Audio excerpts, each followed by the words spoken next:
स्वागत। आज हमारे पास भारत अमेरिका व्यापार समझौते से जुड़े कुछ दिलचस्प लेख और नोट्स हैं। हाँ, काफी कुछ चल रहा है इस पर। हाँ बिल्कुल। तो आज हम इन्हीं में गोता लगाते हैं और समझने की कोशिश करते हैं कि भाई अभी क्या स्थिति है, क्या मुख्य चुनौतियां हैं। और वो 9 जुलाई की डेडलाइन भी है। हाँ, सबसे पहले ध्यान उसी पर जाता है। 9 जुलाई की डेडलाइन, जिसके बाद अगर कुछ नहीं हुआ तो अमेरिका फिर से वो 26% टैरिफ लगा सकता है भारतीय सामानों पर, जो कि काफी बड़ा झटका होगा। बिल्कुल। तो फिलहाल सारा फोकस एक अंतरिम मतलब एक मिनी डील पर है। कोशिश है कि 9 जुलाई से पहले ये हो जाए। जी हाँ, और इन शुरुआती बातचीत में टैरिफ घटाने पर बात हुई है। जी फिर वो नॉन टैरिफ बैरियर्स होते हैं ना, जैसे कोई खास लाइसेंस चाहिए या सर्टिफिकेशन, हाँ, वो सब। उनको कम करने पर, डिजिटल ट्रेड के नियम, कस्टम प्रक्रिया थोड़ी आसान हो, और रेगुलेटरी अलाइनमेंट, मतलब दोनों देशों के नियम कानून जैसे प्रोडक्ट सेफ्टी के नियम थोड़े एक जैसे हों। अच्छा। तो ये सब मुद्दे उठे हैं, पर ये बस पहला कदम है, समझिए। और इसके बाद लक्ष्य है सितंबर-नवंबर 2025 तक एक पूरा व्यापक बायलैटरल ट्रेड एग्रीमेंट, मतलब बीटीए। हाँ, जो इसी मिनी डील की नींव पर बनेगा। तो ये एक लंबी चलने वाली प्रक्रिया लगती है। बिल्कुल।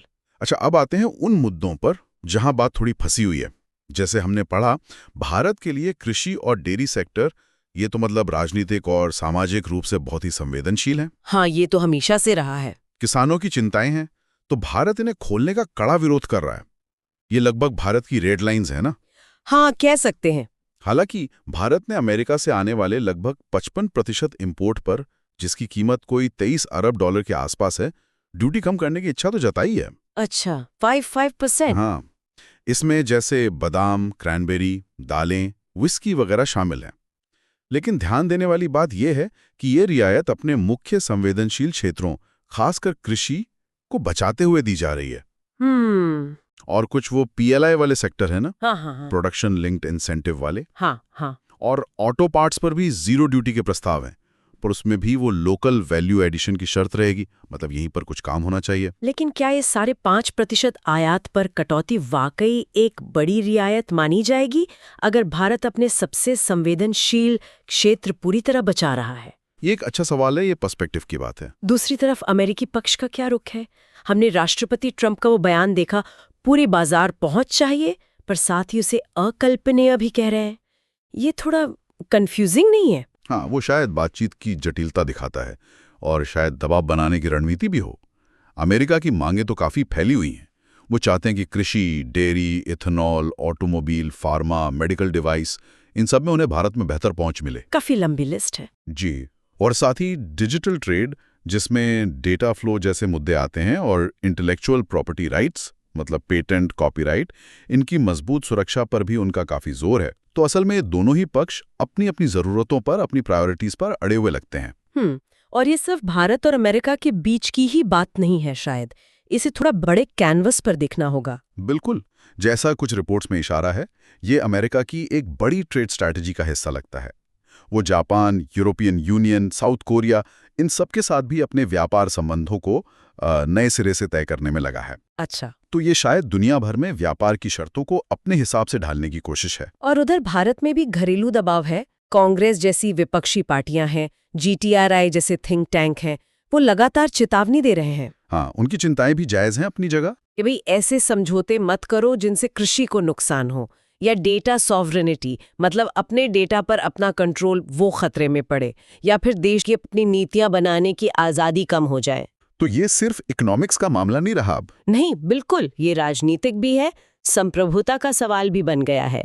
तो कुल मिलाके दांव पर क्या लगा है? सबसे नजदीकी खतरा तो वो 9 जुलाई के बाद वाला 26% टैरिफ है। हाँ, वो तो है ही, और साथ में जो पहले से 10% बेसिक ड्यूटी है, और कुछ सेक्टर जैसे ऑटो, स्टील पे 25% टैरिफ है, वो भी तो है। सही, भारत तो चाहेगा कि इन सब से पूरी तरह छूट मिले, जाहिर है, लेकिन दूसरी तरफ मौका भी बहुत बड़ा है। 2024-25 में दोनों देशों का व्यापार करीब 130 अरब डॉलर पहुंच गया। अच्छा। और दोनों सरकारें वो मिशन 500 की बात कर रही हैं। 2030 तक इसे 500 अरब डॉलर तक ले जाने का लक्ष्य है। 500 अरब डॉलर? हाँ, तो मतलब आर्थिक रूप से पाने और खोने को बहुत कुछ है। तो इन सब बातों का निचोड़ क्या निकालें? मतलब क्या लग रहा है? ऐसा लगता है कि 9 जुलाई से पहले एक अंतरिम समझौता शायद हो जाएगा? संभावना तो है, जो शायद मुख्य रूप से टैरिफ में थोड़ी राहत और कुछ चुने हुए सेक्टर्स में मार्केट एक्सेस पर फोकस करेगा। भारत के लिए कृषि और डेयरी जैसे मुद्दों पर झुकना, जैसा हमने कहा, बहुत मुश्किल होगा, जबकि अमेरिका अपने स्ट्रेटेजिक इंटरेस्ट वाले एरिया में ज्यादा चाहेगा। सही। हाँ, और वो जो पूरा बीटीए है, द्विपक्षीय व्यापार समझौता, वो तो 2025 के अंत तक उम्मीद है, लेकिन उसकी सफलता इसी पर निर्भर करेगी कि दोनों देश अपनी घरेलू राजनीति, सामाजिक आर्थिक चिंताएं, इन सब के बीच बैलेंस कैसे बनाते हैं। हाँ, ये बहुत ही नाजुक संतुलन साधने वाला काम होगा। बिल्कुल। जाते जाते एक सोचने वाली बात ये छोड़ जाते हैं कि टैरिफ और मार्केट एक्सेस की ये जो फौरी चिंताएं हैं, इनसे हटकर अगर देखें, मान लीजिए डिजिटल ट्रेड जैसे क्षेत्रों में गहरा रेगुलेटरी अलाइनमेंट होता है, नियम कानून ज़्यादा मिलते जुलते हैं, तो भविष्य में ये दोनों देशों के उद्योगों को और हम जैसे उपभोक्ताओं के अनुभवों को किन किन अप्रत्याशित तरीकों से बदल सकता है।